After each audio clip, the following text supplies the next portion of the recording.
Hello dear students, welcome to the class. In this section we will discuss about the class 11th mathematics chapter number 5. तो इस chapter में हम लोग basically quadratic equations and complex number के बारे में discuss करेंगे। तो इस चैप्टर को पढ़ने के लिए हमें बेसिकली क्वाड्रेटिक इक्वेशंस क्या होती हैं ये पता होना चाहिए, द्विघात समीकरण क्या होते हैं ये पता होना चाहिए। तो बिना किसी लेट लतीफ़ के चलिए स्टार्ट करते हैं आज के इस लेक्चर को।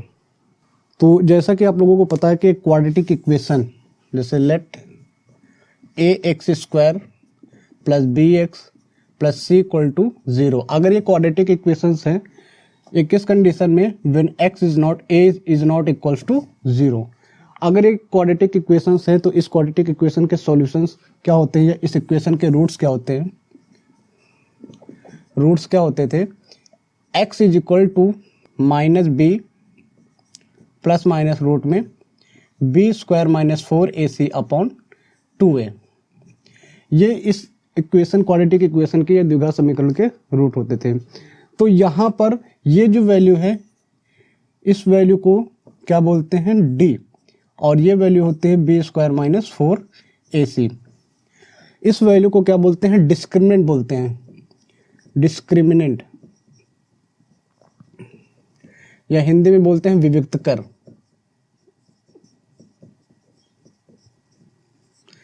डिस्क्रिमिनेंट या विविक्त कर बोलते हैं। तो अगर यहाँ पर क्या होता था कि ये जो वैल्यू हो जाए, जैसे ये वैल्यू क्या होती थी, इस कंडीशन के जो रूट्स होते हैं हम लोगों ने क्या पढ़ रखे हैं, इस कंडीशन के जो रूट होते हैं वो क्वाड्रेटिक इक्वेशन के क्या रियल रूट्स के बारे में हम लोग अभी तक पढ़े हैं। वो कंडीशन क्या होती थी कि d इज ग्रेटर देन 0 होता था या फिर d इज इक्वल टू 0 होता था। लेकिन अगर यहाँ पर ये हो जाए कि d की वैल्यू इस कंडीशन में क्या है, रूट्स कैसे होते हैं, रियल रूट्स। कैसे रूट होते थे, रियल रूट्स होते थे, वास्तविक जो मूल होते हैं वास्तविक मूल होते थे। लेकिन अगर यहाँ पर जो d की वैल्यू है वो लेस देन 0 हो जाए, दैट मीन्स हम किसकी बात कर रहे हैं कि बी स्क्वायर माइनस 4ac क्या हो जाए, नेगेटिव हो जाए। तो अगर d की वैल्यू नेगेटिव हो जाएगी तो इस कंडीशन में जो रूट्स होते थे वो रूट्स कैसे हो जाते थे, रूट्स इमेजिनरी। कैसे होते थे, इमेजिनरी रूट्स होते थे, या कैसे होते थे, काल्पनिक रूट होते थे। यानी अगर रूट में या विविक्त कर की वैल्यू या डिस्क्रिमिनेंट की वैल्यू अगर नेगेटिव हो जाती थी तो उस कंडीशन में जो रूट्स होते हैं वो कैसे हो जाते थे, इमेजिनरी रूट्स हो जाते थे। यानी अगर d की वैल्यू लेस देन 0 है, इसका मतलब क्या है कि इस क्वाड्रेटिक इक्वेशन में ये जो रूट की वैल्यू है, रूट में कैसे हो जा रहे नंबर, नेगेटिव नंबर्स हो जा रहे हैं। तो अगर रूट में कोई नेगेटिव नंबर है तो उस नंबर को क्या बोलते हैं, काल्पनिक नंबर बोलते हैं, काल्पनिक संख्या बोलते हैं, या फिर इमेजिनरी नंबर बोलते हैं। ठीक है, तो जैसे रूट माइनस 3 ये जो नंबर है ये कैसा नंबर है, अभी तक जो रूट में अगर एक पॉजिटिव नंबर है वो तो एक रियल नंबर होता है, लेकिन अगर रूट में कोई नेगेटिव नंबर हो जाता है तो उसको क्या बोलते थे, इमेजिनरी नंबर्स बोलते हैं या काल्पनिक संख्या बोलते हैं। ठीक, तो यहाँ पर इस कंडीशन में ये जो रूट्स होते हैं इनको लिखने का तरीका क्या होता था, इस लिखने का तरीका ये होता था कि हम इसको रियल फॉर्म में कैसे लिख सकते हैं। तो अगर रूट माइनस 3 है तो हम इसको क्या लिख सकते हैं, रूट 3 इंटू -1, दैट मीन्स हम इसको लिख सकते हैं रूट 3 और ये आ जाएगा रूट में -1। इस तरीके से ब्रेक कर सकते हैं। और इस चैप्टर में या कॉम्प्लेक्स नंबर में हम इस वैल्यू को क्या लिखते हैं, आई, रूट 3 आई, इसकी जगह पर लिख देते हैं आई। यानी आई मीन्स यहाँ पर क्या होता है, रूट में -1।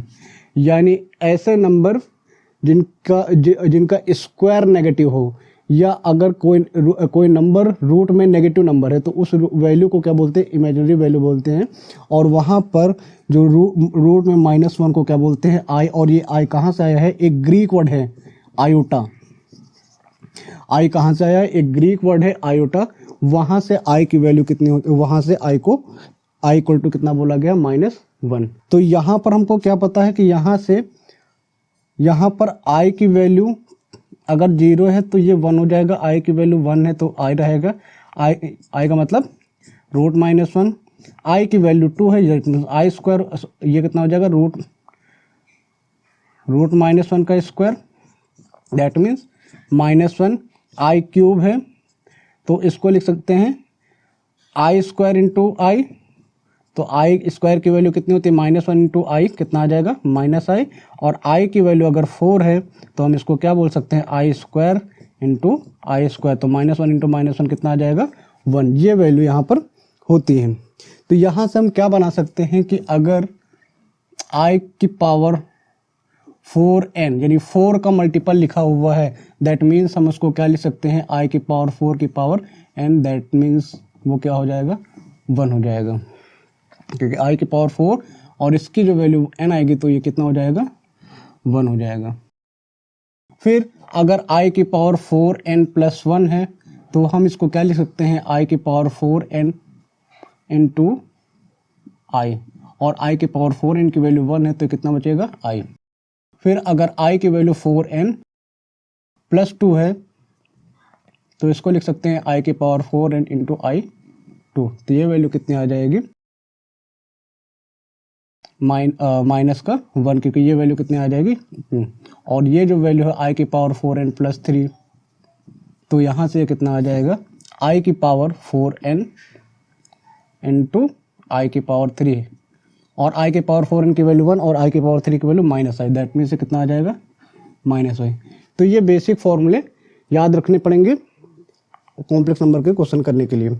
तो अगर तुमसे आपसे क्वेश्चन पूछा जाए कि आई की वैल्यू -34 की वैल्यू क्या होगी, तो इसके लिए हम लोग क्या करेंगे, इसको लिख देंगे 1/i की पावर 34, और इसको 4 के मल्टीपल के फॉर्म में कैसे लिख सकते हैं, तो 4 8 जा होता है 32, और ये 32 से पावर कितनी ज़्यादा है तो 4 इंटू 8 प्लस 2, इसको इस तरीके से लिख सकते हैं, और ये आ जाएगा आई की पावर 4 इंटू 8 और इंटू आई की पावर 2, और ये जो वैल्यू हो जाएगी 1, तो कितना बचेगा, आई स्क्वायर और 1/-1, दैट मीन्स से कितना आ जाएगा, -1 आ जाएगा। इसी तरीके से अगर आई की वैल्यू आई की पावर 9 इंटू आई की पावर 7 इसकी वैल्यू पूछी जाती तो हम क्या लिख सकते हैं, आई की पावर 8 प्लस 1, और इसको लिख सकते हैं आई की पावर 4 प्लस 3, तो आई की पावर 8 को 8 कर दिया, आई कर दिया, प्लस आई की पावर 4 कर दिया, और ये 3 कर दिया आई की पावर 3, तो यहाँ से ये वैल्यू कितनी आ जाएगी, आई की पावर 8 की वैल्यू 1, यानी ये आ जाएगा आई, और ये भी वैल्यू 1 हो जाएगी, और ये कितना आ जाएगा, आई क्यूब की वैल्यू कितनी होती है, -i, और ये कितना हो जाएगा 0।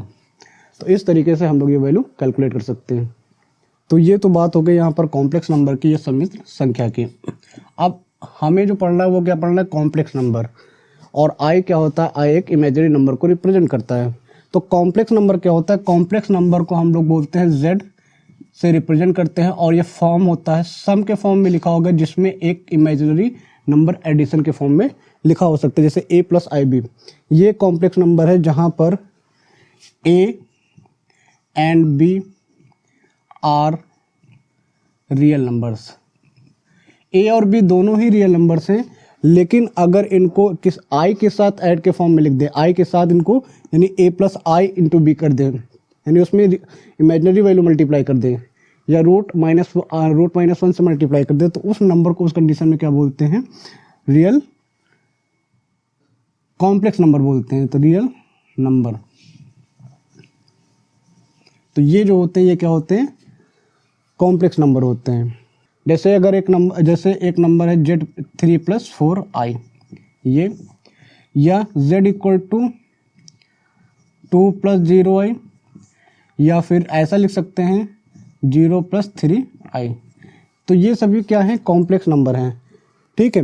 अब अगर आपके पास z = एक कॉम्प्लेक्स नंबर है a + ib, z = कितना है, a + ib, तो वहाँ पर हम लोग क्या करते हैं कि जो रियल z की अगर बात करें, तो यानी जो कॉम्प्लेक्स नंबर है उसका जो रियल पार्ट है उसकी अगर बात करें, तो कॉम्प्लेक्स नंबर का रियल पार्ट क्या है, ये, और कॉम्प्लेक्स नंबर का इमेजिनरी पार्ट क्या है, ये, जिसके साथ आई लगा। देखो कॉम्प्लेक्स नंबर क्या है, रियल पार्ट और इमेजिनरी पार्ट का सम के फॉर्म में लिखा होता है। तो ये जो पहला पार्ट होता है ये होता है रियल पार्ट, और जिसके साथ आई लगा होता है उसको क्या बोलते हैं, इमेजिनरी पार्ट बोलते हैं। तो यानी अगर रियल जेड की बात करें, यानी रियल पार्ट की बात करें, तो रियल पार्ट यानी रियल जेड = कितना आ जाएगा, a, और इमेजिनरी जेड की अगर बात करें तो इमेजिनरी जेड कितना है यहाँ पर, यानी b की वैल्यू की बात कर रहे हैं। तो यहाँ पर कॉम्प्लेक्स नंबर को हम इस तरीके से रिप्रेजेंट करते हैं। अब अगर यहाँ पर रियल जेड की वैल्यू क्या हो जाए, 0 हो जाती है, दैट मीन्स अगर इस कंडीशन में रियल जेड की वैल्यू 0 हो जाती है, दैट मीन्स जेड क्या हो जाएगा, 0 प्लस आई बी। तो उस कंडीशन में जो रियल पार्ट 0 हो गया तो बचा कितना, इमेजिनरी पार्ट ही तो बचा। तो इस कंडीशन को बोलते हैं purely imaginary, purely imaginary complex number, purely imaginary. जैसे कंडीशन जो है, यहाँ पर रियल पार्ट क्या है, रियल पार्ट 0 हो गया और इमेजिनरी वैल्यू केवल बची हुई, तो इसको बोल देंगे प्योरली इमेजिनरी कॉम्प्लेक्स नंबर। इसी तरीके से अगर हम बोल दें कि जो इमेजिनरी पार्ट अगर 0 हो जाए, इमेजिनरी पार्ट अगर 0 हो जाता है तो ये कॉम्प्लेक्स नंबर क्या हो जाएगा, a प्लस 0i। तो अब यहाँ पर 0 इंटू आई कितना हो जाएगा, 0 हो जाएगा, तो बचेगा कितना, सिर्फ और सिर्फ a बचेगा ना। तो इस कंडीशन को बोलते हैं प्योरली रियल, शुद्ध वास्तविक, शुद्ध काल्पनिक। तो ये क्या हो जाएगा, प्योरली रियल कॉम्प्लेक्स नंबर। जैसे कंडीशन है, इस कंडीशन में देखें तो यहाँ पर क्या है, z equal to 2 plus 0i है। तो यहाँ पर ये जो वैल्यू है, यहाँ पर सिर्फ और सिर्फ z इक्वल टू कितना आएगा, 2 आएगा, और 2 क्या है, एक real number, purely real number है। लेकिन अगर यहाँ पर बात करें तो 3i ये क्या है, एक इमेजिनरी वैल्यू है और रियल वैल्यू इसमें है नहीं, तो यानी इसमें क्या हो जाएगी, प्योरली इमेजिनरी वैल्यू हो जाएगी। ठीक है, इतनी बात समझ में।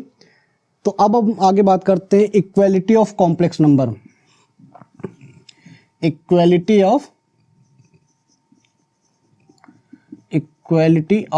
Complex number.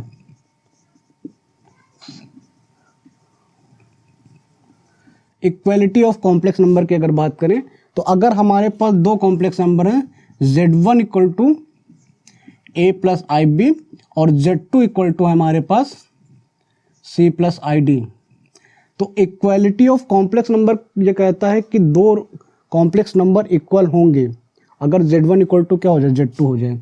That means z1 equal to जब z2 करेंगे तो यहाँ से क्या आ जाएगा, a इक्वल टू c हो जाएगा, और क्योंकि जब इनको कंपेयर करवाएंगे, इक्वल करेंगे तो रियल पार्ट के इक्वल हो जाएगा और इमेजिनरी पार्ट के इक्वल हो जाएगा, यानी b इक्वल टू d हो जाएगा।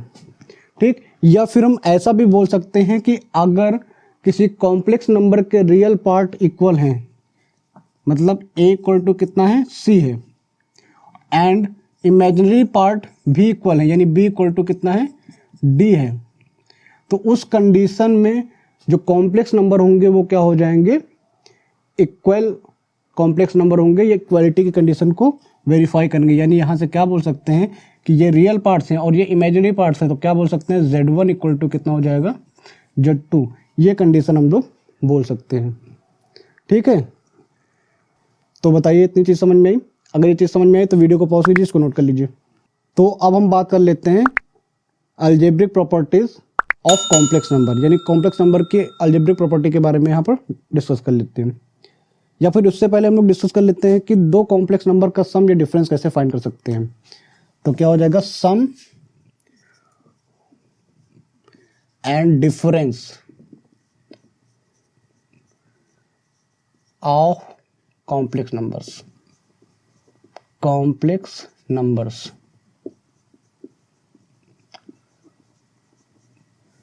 ठीक है, तो सम एंड डिफरेंस की बात करते हैं यहाँ पर।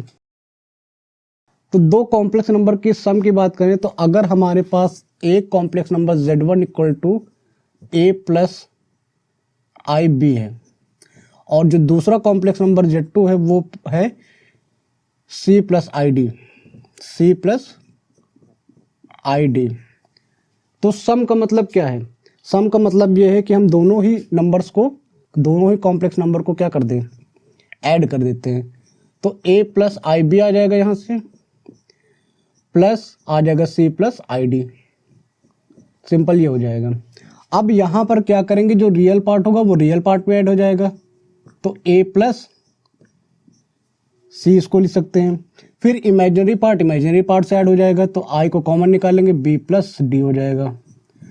अब यहाँ पर ये क्या दिख रहा है कि Z1 Z2 में भी ये रियल पार्ट है और ये इमेजिनरी पार्ट है, यानी ये क्या दिखा रहा है कि ये एक इमेजिनरी नंबर है। ठीक है, तो अब हम यहाँ पर क्या कह सकते हैं कि अगर इस सम के रियल पार्ट की बात करें तो क्या हो जाएगा, यानी रियल Z1 प्लस Z2 कितना हो जाएगा, यहाँ से रियल Z1 प्लस Z2 हो जाएगा A प्लस C, और A को क्या बोलते हैं, अगर हमारे पास यहाँ पर होता तो इसको हम रियल क्या बोल देते Z1, किसको, A को, और इमेजिनरी Z1 किसको बोल देते, इमेजिनरी Z1 बोल देते हम B को। इसी तरीके से रियल Z2 किसको बोल देते हैं, A को, और इमेजिनरी Z2 किसको बोल देते हैं, C को, सॉरी, और इसको क्या बोल देते हैं, D। ठीक है, तो यहाँ से हम क्या बोल सकते हैं, जो ये वैल्यू हो जाएगी इसको हम क्या बोलेंगे, A प्लस C, और ये जो वैल्यू आ जाएगी real Z1 plus Z2 equal to कितना हो जाएगा, ये वैल्यू हो जाएगी रियल, ये रियल पार्ट है ना, किसका रियल पार्ट है, Z1 का, प्लस रियल Z2। ठीक है, फिर अगर हम बात करें इसके इमेजिनरी Z1 प्लस Z2 की, यानी Z1 प्लस Z2 जो कॉम्प्लेक्स नंबर आया है उसके इमेजिनरी पार्ट की बात करें तो वो क्या है, B प्लस D। तो B क्या है, तो B है इमेजिनरी, इमेजिनरी क्या Z1 का पार्ट है, और D क्या है, इमेजिनरी Z2 का पार्ट है। तो ये हो गया सम, यानी sum of Z1 plus Z2 equal to क्या होगा, एक कॉम्प्लेक्स नंबर होगा, और उसको हम रियल Z1 प्लस Z2 और इमेजिनरी Z1 प्लस Z2 के फॉर्म में इस तरीके से लिख सकते हैं। तो ये वैल्यू हो जाएगी। अब अगर इसके डिफरेंस की बात करें तो इनके अगर डिफरेंस की बात करें तो डिफरेंस निकालते हैं, Z1 माइनस अगर Z2 करते तो क्या होता, तो अगर Z1 माइनस Z2 करते तो क्या आता, A प्लस IB हो जाता, माइनस लग जाएगा और आ जाएगा C प्लस ID, ये वैल्यू हो जाती। तो यहाँ से जब हम ब्रैकेट ओपन करेंगे तो A प्लस IB हो जाएगा माइनस C माइनस ID। तो यहाँ पर जो रियल पार्ट है वो रियल पार्ट में माइनस हो गया, और जो इमेजिनरी पार्ट है यानी B और D, इसमें से I कॉमन निकाल लिया, क्या आ गया, B माइनस D, ये हो गया। अब ये जो डिफरेंस है वो भी क्या है, रियल और इमेजिनरी के सम के फॉर्म में लिखा हुआ है, तो ये भी क्या है, एक कॉम्प्लेक्स नंबर है। तो यहाँ से हम लोग क्या लिख सकते हैं, अगर इस डिफरेंस के रियल पार्ट की बात की जाए तो रियल पार्ट कितना है, A माइनस C, और A को क्या बोलते हैं, real Z1 minus real C क्या है, Z2 है। बताइए, इतने लिख सकते हैं वैल्यू। इसी तरीके से अगर हम इसी के इमेजिनरी Z1 माइनस Z2 की बात करें तो B क्या है, B है imaginary Z1 minus imaginary D क्या है, इमेजिनरी Z2, ये हो जाएगा। तो यानी डिफरेंस को भी क्या हम बोल सकते हैं, जो कॉम्प्लेक्स नंबर का डिफरेंस होगा वो भी क्या है, एक तरीके का कॉम्प्लेक्स नंबर है, और उसको हम इस तरीके से रियल और इमेजिनरी टर्म के फॉर्म में लिख सकते हैं। ठीक है, अब इसके बाद हम लोग डिस्कस करते हैं अलजेब्रा ऑफ कॉम्प्लेक्स नंबर, यानी एडिशन की प्रॉपर्टी। क्या डिस्कस करेंगे, algebra of complex number, complex numbers, ये पढ़ने वाले हैं। और इसमें हम जो डिस्कस करेंगे वो कौन सी प्रॉपर्टी होगी, एडिशन प्रॉपर्टी।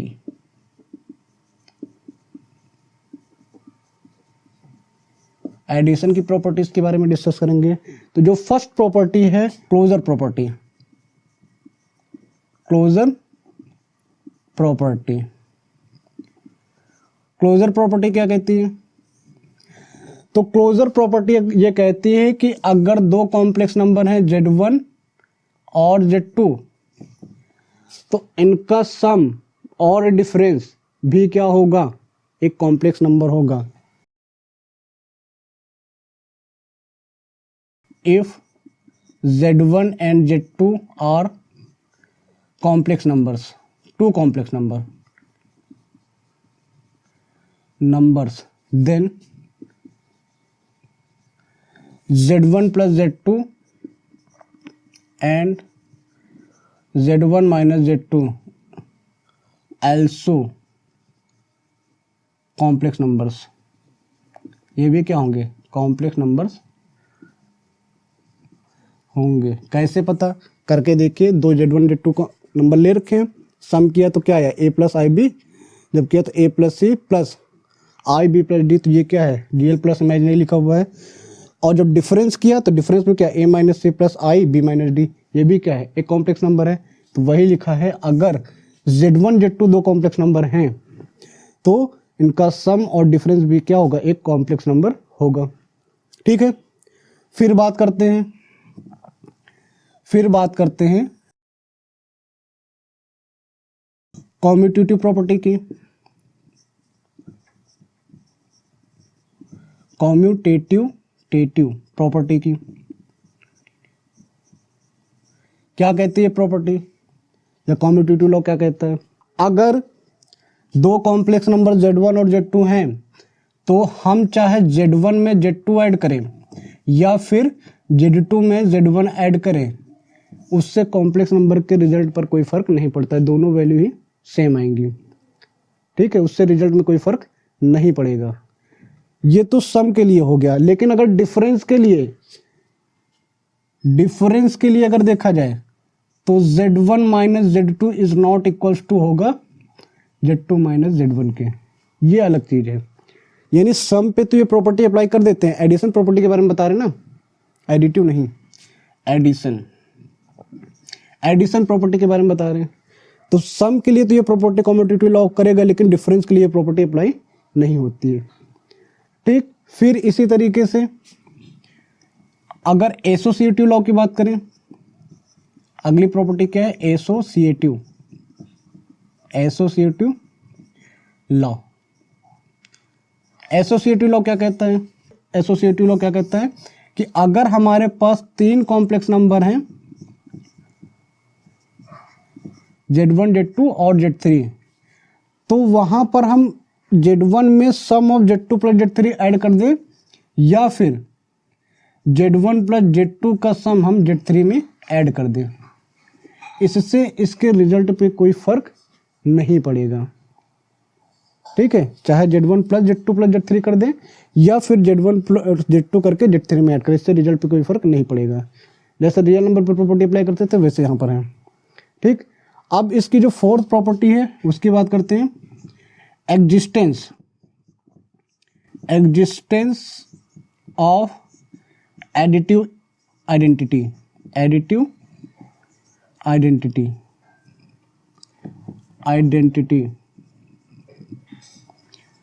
तो इसका मतलब क्या है?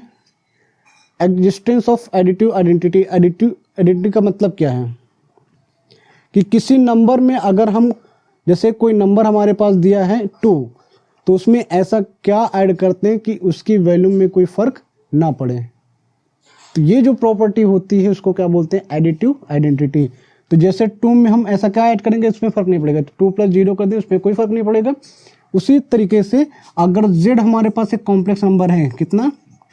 a प्लस आई बी, तो इसमें ऐसा क्या ऐड कर दें कि इसकी वैल्यू पर कोई फर्क ना पड़े। तो अगर हम इसमें क्या कर दें? 0 ऐड कर दें, z प्लस 0 कर दें, और 0 का मतलब सिर्फ 0 नहीं, क्योंकि ये कॉम्प्लेक्स नंबर है तो यहाँ पर जो एडिशन भी होगा वो एक कॉम्प्लेक्स नंबर के फॉर्म में होगा। दैट मीन्स हम क्या बोल रहे हैं कि अगर इसको हम z की जगह पर a प्लस आई बी कर दें और 0 की जगह पर प्लस 0 प्लस 0 i कर दें, तो क्या देखेंगे? ये जो वैल्यू आएगी वो किसके इक्वल हो जाएगी? रियल सेट होगा तो a आ जाएगा और इमेजिनरी सेट होगा b आ जाएगा। That means z plus 0 is equal to कितना आ जाएगा? z आ जाएगा। तो ये जो प्रॉपर्टी है, इस प्रॉपर्टी से क्या हो रहा है कि अगर इसमें 0 ऐड कर दे तो इसकी जो वैल्यू है इसमें कोई चेंज नहीं होगा। तो ये जो प्रॉपर्टी है इसको क्या बोलते हैं? Additive identity property. फिर लास्ट प्रॉपर्टी, फिफ्थ प्रॉपर्टी है वो क्या है, existence of additive inverse, existence of additive inverse. Additive inverse मतलब योगात्मक प्रतिलोम या योज्य प्रतिलोम भी बोलते हैं। तो इसका मतलब क्या है कि कोई ऐसा नंबर है, कोई नंबर है, उसमें ऐसा क्या ऐड कर दिया जाए कि इसकी वैल्यू 0 हो जाए। 2 है तो 2 में ऐसा क्या ऐड कर दिया जाए, वैल्यू 0 हो जाए। तो 2 में अगर -2 ऐड कर देंगे तो वैल्यू कितनी हो जाएगी, 0 हो जाएगी। सेम केस यहाँ पर भी होता है। अगर हमारे पास एक complex number z equal to कितना है, a + ib है, तो इसमें ऐसा क्या ऐड करें कि इसके कॉम्प्लेक्स नंबर, तो इसकी वैल्यू क्या हो जाए, 0 हो जाए। तो अगर इसमें हम -z ऐड कर देते हैं तो ये वैल्यू कितनी हो जाती है, 0। तो इसी प्रॉपर्टी को क्या बोलते हैं, एडिटिव इनवर्स प्रॉपर्टी या एग्जिस्टेंस ऑफ एडिटिव इनवर्स। ठीक है, इतनी चीज़ें आपको समझ में आई। तो अगर ये चीज़ समझ में आई तो वीडियो को पॉज कीजिए, इसको नोट कर लीजिए। तो अब नेक्स्ट हम लोग डिस्कस करेंगे मल्टीप्लिकेशन ऑफ कॉम्प्लेक्स नंबर्स की। क्या पढ़ने वाले हैं, मल्टीप्लिकेशन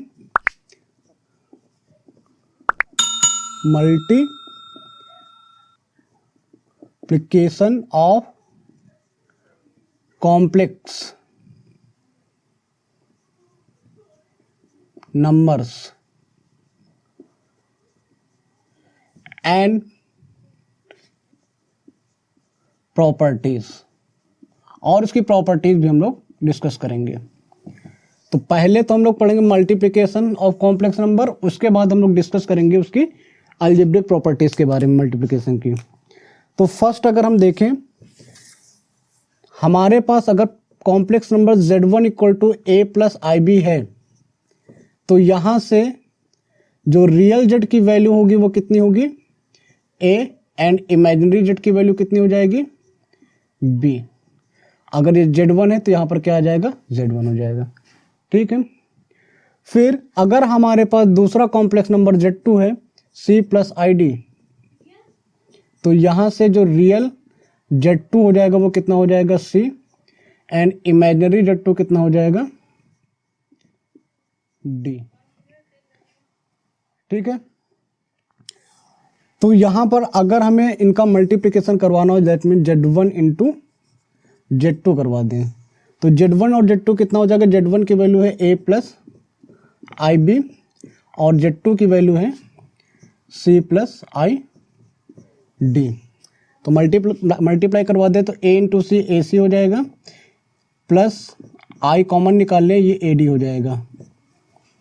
फिर b को c से मल्टीप्लाई करेंगे, यहाँ पर भी i कॉमन निकाल लेते हैं, bc हो जाएगा। और इसमें क्या है, i इंटू आई स्क्वायर हो जाएगा और ये आ जाएगा bd। और आई स्क्वायर की वैल्यू अगर नेगेटिव रख देंगे और इसके साथ लिख दें ac - bd, ऐसे लिख सकते हैं इसको। और इन दोनों में i कॉमन है तो i कॉमन निकाले, क्या हो जाएगा, ad + bc, z1 और ये z2, ये हो गया। ठीक है, तो यहाँ पर z1 और z2 में हमको क्या दिख रहा है, इनके मल्टीप्लिकेशन से क्या दिख रहा है, यहाँ पर ये रियल पार्ट दिख रहा है और यहाँ पर i multiply that means imaginary part दिख रहा है। तो यानी ये भी एक क्या है, कॉम्प्लेक्स नंबर है, यानी प्रोडक्ट भी क्या होता है, कॉम्प्लेक्स नंबर होता है। तो अब इसके बेसिस पर हम क्या बोल सकते हैं कि अगर रियल z1 z2 की बात करें, रियल z1 z2 कितना है यहाँ पर, ac - bd। तो ac को क्या लिख सकते हैं, a क्या है, रियल z1, c क्या है, रियल z2, b क्या है, इमेजिनरी z1, d क्या है, इमेजिनरी z2। यानी रियल z1 z2 किसके इक्वल हो जाएगा, इस कंडीशन के इक्वल हो जाएगा। इसी तरीके से अगर हमें इमेजिनरी z1 z2 की वैल्यू निकालनी हो, z1 z2 भी कॉम्प्लेक्स नंबर है, तो इस इमेजिनरी पार्ट की बात की जाए तो a क्या है, रियल पार्ट है किसका, z1 का। ठीक है, d क्या है, इमेजिनरी पार्ट है किसका, z2 का, प्लस, और यहां पर b क्या है, इमेजिनरी पार्ट है z1 का, और c क्या है, रियल पार्ट है z2 का। तो ये प्रॉपर्टी हम लोग यहाँ से बोल सकते हैं, यानी रियल Z1 Z2 अगर हमको निकालना है तो कैसे निकाल सकते हैं, इस तरीके से यहाँ पर निकाल सकते हैं।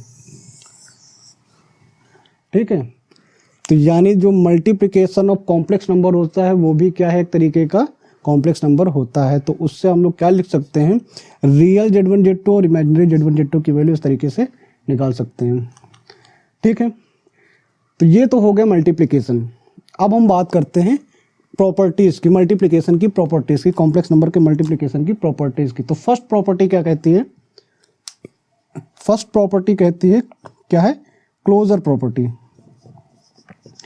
क्लोजर प्रॉपर्टी अभी तो मैंने बताया था, जैसे एडिशन में बताया था कि दो कॉम्प्लेक्स नंबर का एडिशन क्या होता है, कॉम्प्लेक्स नंबर होता है। उसी तरीके से यहाँ पर क्या है, जब मल्टीप्लाई कर रहे हैं तो ये एक रियल पार्ट है और ये क्या है, इमेजिनरी पार्ट है। दैट मीन्स अगर दो कॉम्प्लेक्स नंबर Z1 Z2 हैं तो उनका जो मल्टीप्लिकेशन होगा, प्रोडक्ट होगा, वो भी क्या होगा, एक कॉम्प्लेक्स नंबर होगा। If Z1 and Z2, Z1, Z2 are two complex numbers, then Z1 Z2 और Z2 Z1 is also a complex number, यानी इनका प्रोडक्ट भी क्या होगा, एक कॉम्प्लेक्स नंबर होगा। ठीक है, इतनी बात समझ में। तो ये फर्स्ट प्रॉपर्टी हो गई, यानी अगर दो कॉम्प्लेक्स नंबर Z1 Z2 हैं तो उनका प्रोडक्ट भी क्या हो जाएगा, एक कॉम्प्लेक्स नंबर होगा। ये हमेशा याद रखिए। फिर बात करते हैं सेकंड प्रॉपर्टी की। तो सेकंड प्रॉपर्टी क्या थी, सेकंड प्रॉपर्टी क्या थी, सेकंड प्रॉपर्टी थी कॉम्यूटेटिव लॉ। ये क्या कहता है, ये लॉ क्या कहता है कि अगर आपके पास दो कॉम्प्लेक्स नंबर Z1 Z2 है तो उनका प्रोडक्ट चाहे Z1 इंटू Z2 करें, क्या Z1 इंटू Z2 करें या फिर Z2 इंटू Z1 करें, उससे दोनों ही इक्वल होते हैं, इनकी वैल्यू में डिफरेंस नहीं होता है। Z1 Z2 इक्वल टू होगा Z2 Z1। ये जो प्रॉपर्टी होती है इसको क्या बोलते हैं, कॉम्यूटेटिव प्रॉपर्टी या कॉम्यूटेटिव लॉ। फिर थर्ड प्रॉपर्टी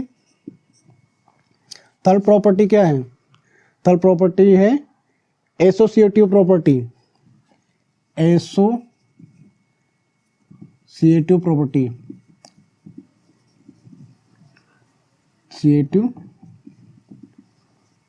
लॉ क्या कहता है एसोसिएटिव लॉ, आपके पास तीन कॉम्प्लेक्स नंबर है Z1 Z2 Z3, तो चाहे हम Z1 को मल्टीप्लाई कर दें Z2 Z3 के प्रोडक्ट में, या फिर हम Z1 Z2 का प्रोडक्ट मल्टीप्लाई कर दें Z3 के प्रोडक्ट में, दोनों की वैल्यू सेम रहेगी, इक्वल होता है हमेशा।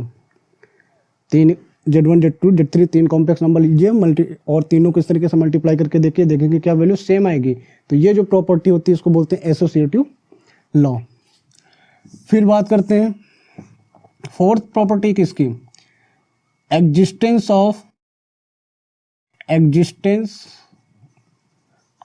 मल्टीप्लिकेटिव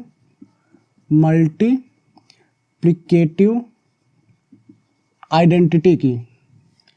मल्टीप्लिकेटिव आइडेंटिटी का मतलब क्या है, यूनिट, इकाई। यानी किसी कॉम्प्लेक्स नंबर में ऐसा क्या मल्टीप्लाई कर दिया जाए कि इसकी वैल्यू में कोई फर्क ना पड़े। तो अगर किसी नंबर में कुछ ऐसा नंबर मल्टीप्लाई करें कि उसके फर्क ना पड़े तो वो नंबर क्या होगा, 1 से किसी भी नंबर को मल्टीप्लाई करते हैं क्या होता है, उसमें कोई भी चेंजेस नहीं होते हैं। तो अगर हमारे पास z equal to a plus i b है तो मल्टीप्लाई करने के लिए भी एक कॉम्प्लेक्स नंबर ही होना चाहिए। तो इसमें क्या मल्टीप्लाई करें कि इसकी वैल्यू में चेंज ना हो, तो क्या बताया, वो होना चाहिए 1। दैट मीन्स Z1 इंटू 1 यानी a plus i b into 1 plus 0 i से जब इसको मल्टीप्लाई करेंगे तो इसकी वैल्यू में कोई फर्क नहीं पड़ेगा। 1 का मतलब कैसा, ऐसे तो लिखेंगे, तो यानी Z1 into 1 plus 0 i is equal to कितना हो जाएगा, z, कोई भी फर्क इस पर नहीं पड़ेगा। तो ये जो प्रॉपर्टी है इसको बोलते हैं मल्टीप्लिकेटिव आइडेंटिटी प्रॉपर्टी। फिर बात करते हैं फिफ्थ प्रॉपर्टी की। फिफ्थ प्रॉपर्टी क्या है? Existence of multiplicative inverse.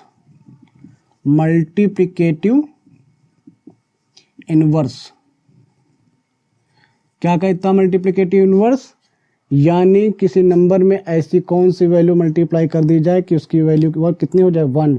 तो में ऐसा क्या मल्टीप्लाई करें कि 1 हो जाए 1/2। तो सेम केस यहाँ पर भी है। एक complex number z is equal to a plus i b है, तो इसमें ऐसा क्या मल्टीप्लाई कर दे कि इसकी वैल्यू कितनी हो जाए 1 हो जाए। तो इसके लिए इसमें हम मल्टीप्लाई कर देंगे z इनवर्स में। That means a plus i B